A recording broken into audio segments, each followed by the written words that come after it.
Amigos e amigas, boa noite. Sejam muito bem-vindos a mais esse encontro da Escola Espiritual da Rosa Cruz Áurea. Como fazemos a cada 15 dias, aqui através do nosso canal do YouTube. Essas palestras estão sendo momentaneamente gravadas e todos vocês podem, nas palestras regionais que estão sendo ao vivo, vocês poderão, a partir daqui também, fazer perguntas, fazer uma interação. Mas nesse período nós estamos fazendo apenas as palestras gravadas. O tema que nós abrimos há 15 dias atrás diz a respeito do poder da mente silenciosa. E nós gostaríamos de hoje dar continuidade àquilo que foi iniciado na quinzena anterior. Antes de entrar diretamente no tema, nós gostaríamos de fazer uma pequena introdução relativo a nós como seres humanos. Partindo do seguinte princípio: o ser humano não é algo solto na natureza. Ele faz parte de um projeto. Ele faz parte de um plano, de uma ideação. Toda a vida que a gente vê manifesta, ela não é uma vida que seja criada à toa, sem uma razão de ser. De forma que o ser humano traz em si, dentro do seu ser, todo um potencial de manifestação. E esse potencial foi se desenvolvendo ao longo de milhares e milhões de anos, até chegar à forma que nós conhecemos hoje como seres humanos. Mas esse foi um processo que levou alguns milhões de anos, de forma que, para dar um pequeno exemplo disso, nós gostaríamos apenas de usar como referência o desenvolvimento de um ser humano único, desde o momento da sua concepção, quando ele é gerado, até o momento que ele se torna, no nosso linguajar, adulto.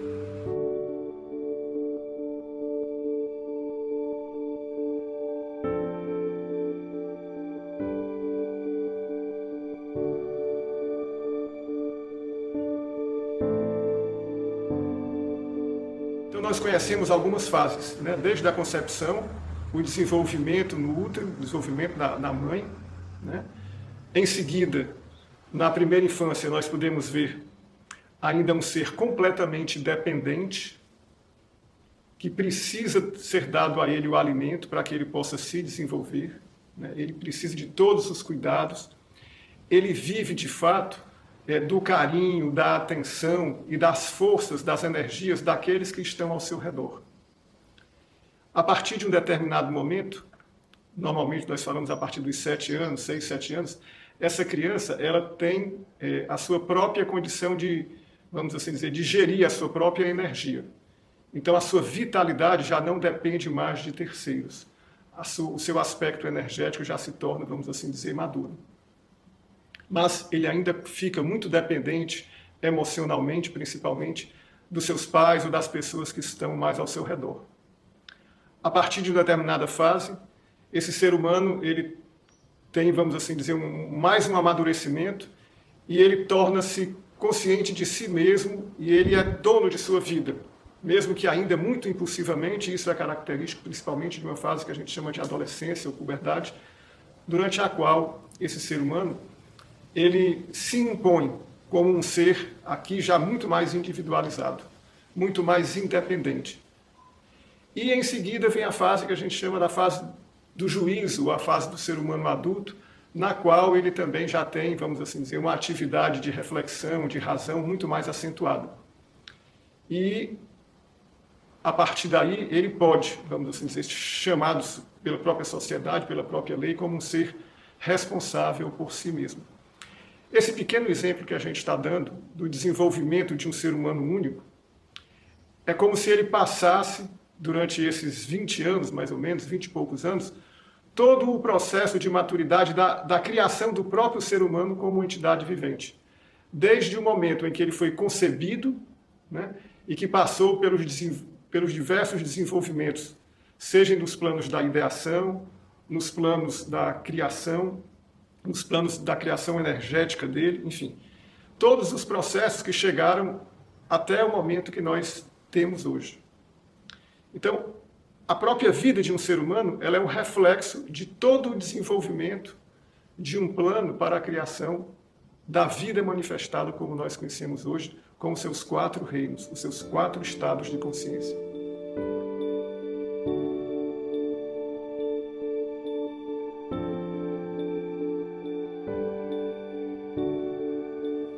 E uma coisa ficou característica nesse ser humano, em todos nós. Ele tem uma orientação hoje voltada para si mesmo. É uma manifestação que nós chamamos também de egocêntrica, de forma que toda a vida que ele manifesta, tudo que ele se relaciona, ele tende a trazer para si mesmo os benefícios daquilo que ele pode aurir. Essa vida, essa condição de vida egocêntrica, traz para o ser humano uma série de experiências. Uma série de experiências tanto prazerosas como dolorosas. Todos os dias que nós acordamos e que nós vivenciamos, nós temos diversas emoções, diversos pensamentos, enfim. Todo esse vivenciar de experiências que o ser humano tem ao longo da sua existência, o levou, ou o leva, atualmente também, a uma série de questionamentos, a uma série de perguntas que muitas vezes ele não encontra resposta. E esse ser humano, quando chega nesse ponto, ele se torna um buscador. Ele já não se conforma com a condição que ele trouxe, vamos assim dizer, naturalmente. Ele começa a perceber dentro de si e na própria vida que podem existir movimentos distintos daquele que ele tão bem conhece. Em especial, o movimento egocêntrico, o movimento de querer tudo para si mesmo. E, nesse momento, ele faz 3 perguntas fundamentais na sua vida, De onde eu venho, quem sou eu e para onde eu vou. Essas perguntas colocam dentro dele, o impulsionam, vamos assim dizer, a buscar respostas. E ele se torna, a partir daquele momento, um ser que está inquietado, um ser que traz dentro de si a semente para um processo de transformação. Pois que toda transformação, a partir desse momento que nós estamos vivendo, a partir do momento em que o ser humano ganha a sua autoconsciência, ou, em outras palavras também, a sua mente, e em especial a sua mente concreta, da qual nós estamos falando hoje, ele se torna o responsável pelos desenvolvimentos dos processos que poderão vir adiante. Até o momento que nós vivemos, até o momento de ele se tornar adulto, ele foi guiado, ele foi dirigido, ele foi levado a se realizar dessa forma. Mas quando ele começa a fazer essas 3 perguntas fundamentais, ele tem um princípio no qual ele pode começar uma mudança, uma transformação de tônica na sua vida.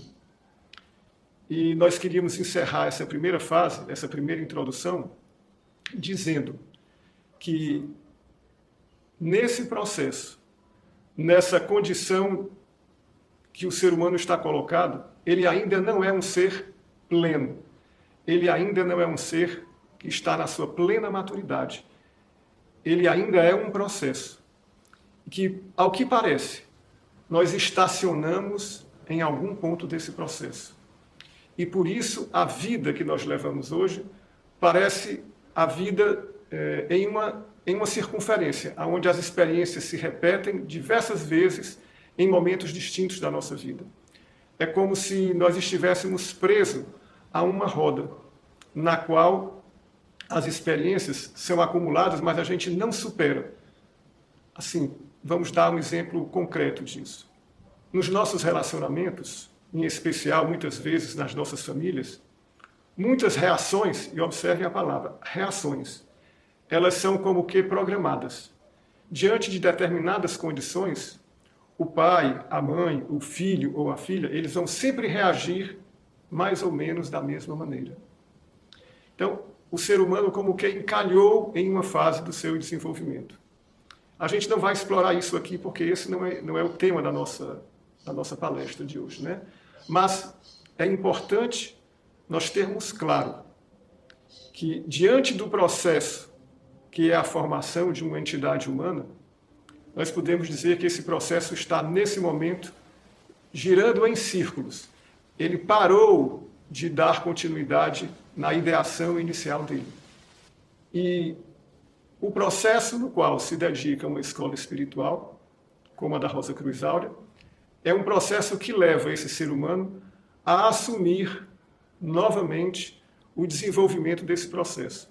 Porque a partir de agora, ou melhor dizendo, a partir do momento em que o ser humano ganha a consciência de si mesmo, ele é autoconsciente da sua existência, toda a continuidade desse processo está entregue em suas mãos.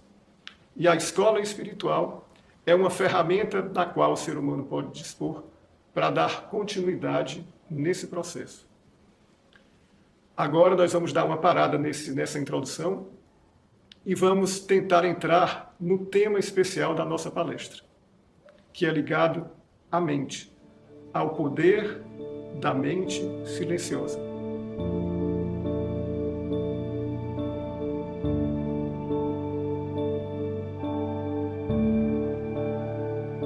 Vocês devem ter observado no mês passado, quando foi tratado dos sentimentos, ou do coração especificamente.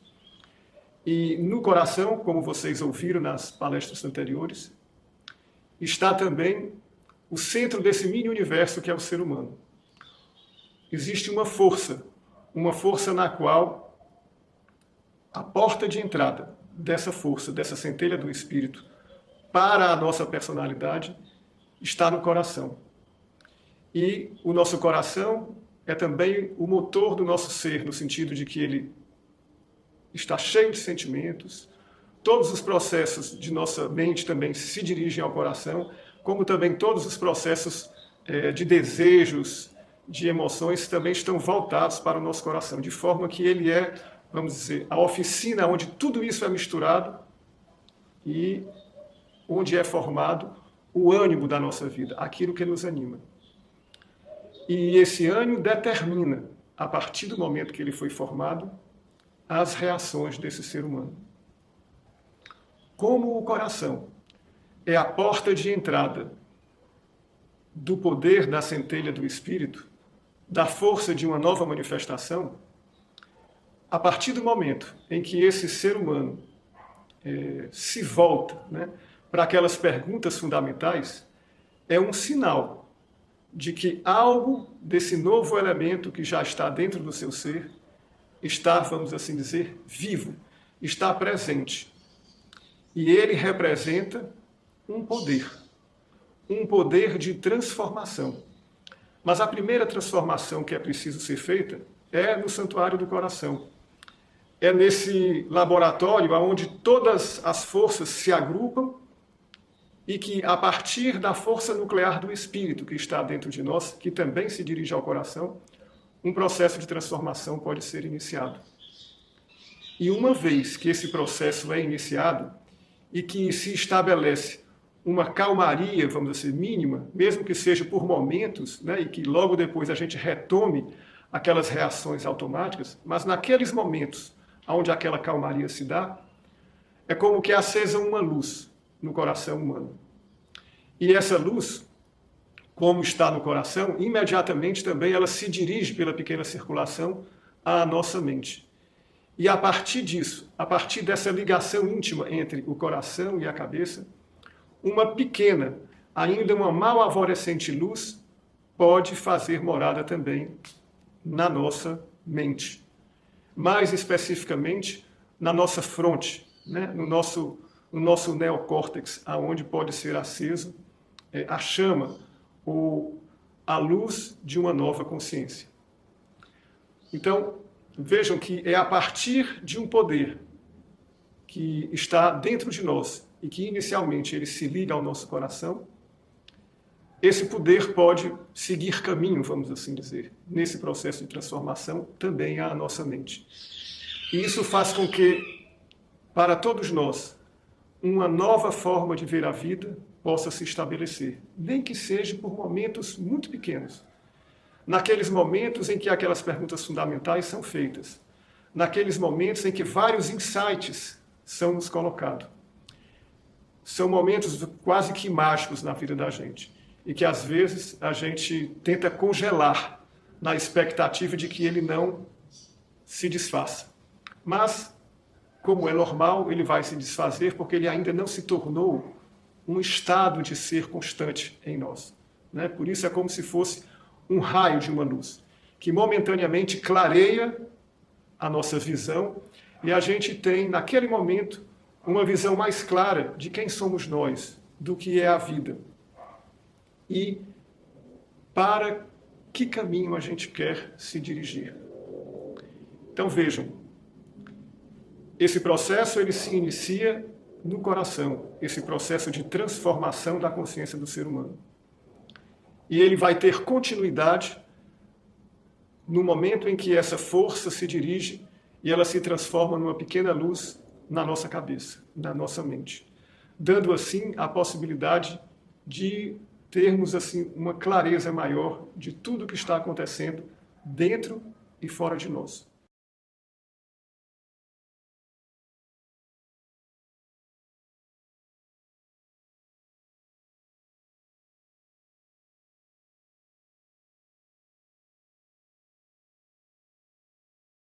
Bem, amigos, nós gostaríamos de abordar um pouco agora, falar um pouco a respeito da mente. Como se encontra hoje a mente do ser humano? Hoje, o nosso processo de pensamento, o nosso processo mental, esse também chamado corpo mental, ele não é autônomo. Ele hoje está sendo regido, ele está sendo, vamos dizer assim, controlado, principalmente pelo nosso corpo emocional e pelaquela orientação egocêntrica que falamos no início. O corpo emocional do ser humano, ele hoje dá a tônica da vida nossa. É importante a gente entender que a manifestação dessas forças, ela se dá sempre do campo mais sutil para o campo mais grosseiro ou material. Quer dizer, sempre vem de uma vibração mais alta a uma vibração mais baixa. Então, o corpo material vive, se sustenta a partir de um corpo etérico, de um corpo de energia. E esse corpo energético vive pelas vibrações de um corpo emocional, ou corpo astral.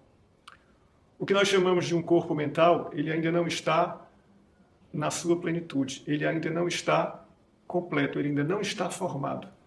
E por conta disso, ele é subjugado, ele é completamente subjugado, dirigido pela vibração mais abaixo dele, que é a vibração emocional. Por isso nós falamos há pouco que o coração ele precisa aquietar-se, né? Emocionalmente estar tranquilo, para que a força da rosa, né? A força do espírito possa encontrar espaço nele. E a partir daí, dar continuidade a essa força se dirigir aos nossos pensamentos e em determinado momento, por um processo que a gente vai falar daqui a pouco, desenvolver na plenitude o corpo mental do ser humano. Porque somente quando esse corpo mental estiver na sua plenitude, estiver maduro, ele se transformará em um instrumento do próprio espírito, da própria condição da perfeição. De forma que, como ele está hoje, no processo de desenvolvimento que ele está hoje, ele não é ainda vamos dizer, um órgão, né, um instrumento adequado para receber essas forças espirituais que estão dentro dele. Então, há todo um processo de restauração, um processo de, vamos dizer, não só de construção, mas de demolição de alguma coisa que foi construída para aquilo que nós chamamos também de uma reconstrução ou então de um renascimento.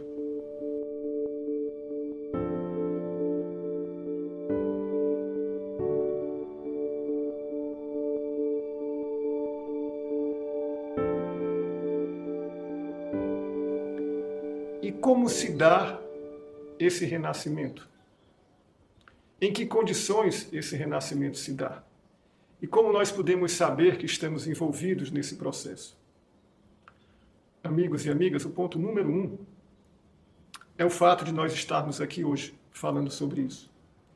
Todos nós que estamos de alguma forma ligados a esse movimento, a esse desejo, manifestamos, mesmo que de forma inconsciente, a condição de um certo amadurecimento, a condição de que algo dessa força espiritual que está dentro de nós tenha voz. Nós temos um espaço, nem que seja mínimo, que nos trouxe até aqui. Esse é o primeiro passo. Aquele que não tem essa maturidade não pode ser forçado a tê-la. Ele precisa que as experiências da vida o amadureçam nesse sentido. Em estando maduro para isso, essa doutrina, vamos assim dizer, esse campo revelador se lhe oferece. Ele chega até a consciência desse ser humano. E ele vai chegar sempre através de uma escola espiritual ou de algum movimento que possa dar a ele a possibilidade de dar continuidade naquilo que ele está vivenciando. Então, a escola espiritual da Rosa Cruz Áurea tem um instrumento que nós chamamos de um corpo vivo, no qual todos aqueles que estão maduros para esse processo, por livre e espontânea vontade, podem fazer parte. E o que é esse corpo vivo? Amigos, em pouquíssimas imagens, nós podemos dizer que, assim, da mesma forma que nós iniciamos essa palestra falando da formação do ser humano e de seus corpos, nós podemos dizer que o corpo vivo de uma escola espiritual é de fato um corpo, com todos os corpos que a gente falou de um ser humano individual. Ele tem um corpo físico, né, a sua estrutura física. Existe um corpo etérico, né, um campo etérico que vibra, né, nas suas estruturas, que ele é ancorado no corpo físico. Existe também um campo astral de forças que movimenta, que dá vida a esse corpo vivo. E existe um campo mental, no qual a maturidade daqueles que estão vivenciando esse processo deixa, vamos assim dizer, deixa vibrar nesse corpo todo esse novo desenvolvimento mental que o ser humano precisa. E tendo esse corpo mental do próprio corpo vivo maduro, o espírito, que precisa de um instrumento adequado para se manifestar, ele encontra no corpo vivo um instrumento adequado, porque esses 4 elementos iniciais está formado. Então, o corpo vivo de uma escola espiritual é a imagem daquilo que precisa ser realizado dentro de nós, do desenvolvimento que precisa ser efetivado dentro de nós. E todos aqueles que estão ligados a ele e que realizaram dentro de si esse processo, doam para esse corpo essa condição de vida. E todos aqueles que estão em busca de realizar esse processo são beneficiados por esse corpo vivo, desde que se decidam, por livre e espontânea vontade, a se ligarem a ele. De forma que forma-se uma via de 2 mãos. Aquele ser humano inquieto que busca, liga-se a esse campo e é por esse campo auxiliado. E da mesma forma, ele também influencia, né? Ele doa alguma coisa para aquele campo. Por isso que é sempre uma via de 2 mãos. É sempre um dar e um receber. E em todos os aspectos, desde o aspecto material até os aspectos mais sutis.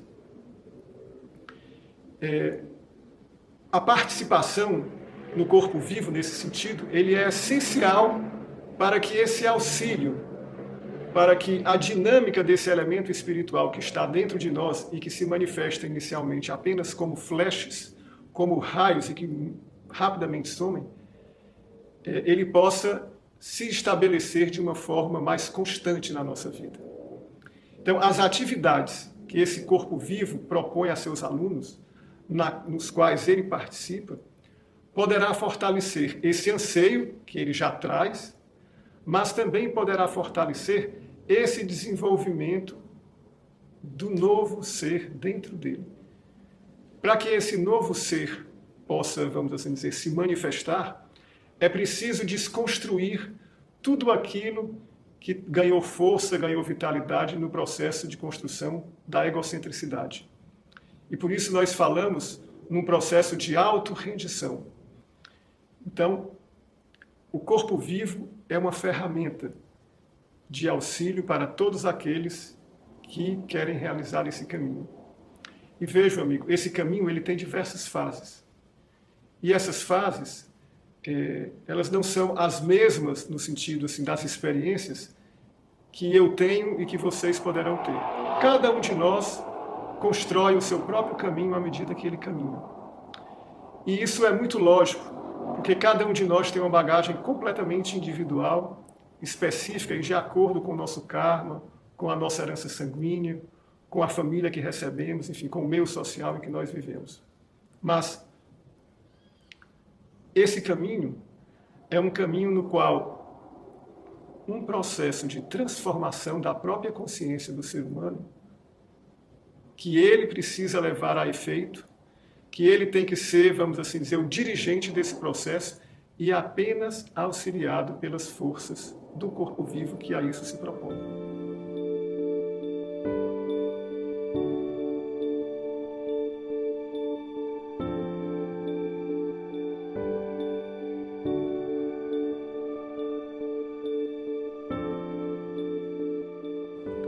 Nesse sentido, a mente tem um papel fundamental. A mente, como está hoje, ela está formada pelos elementos, pelas forças dessa natureza. Mas a partir do momento em que o nosso coração se abre e que nós começamos a construir esse caminho, né, começamos, assim também dizer, a nossa peregrinação, novos espaços na nossa mente são abertos. E muita coisa nova, muita luz chega até nós para que nós possamos também dar os passos seguintes nesse caminho. Sendo assim, começa uma construção completamente diferente. Os elementos constitutivos desse novo corpo são completamente distintos em força, em vibração, daquilo que são formados os elementos que formam assim o nosso corpo físico, o nosso corpo etérico e o nosso corpo astral.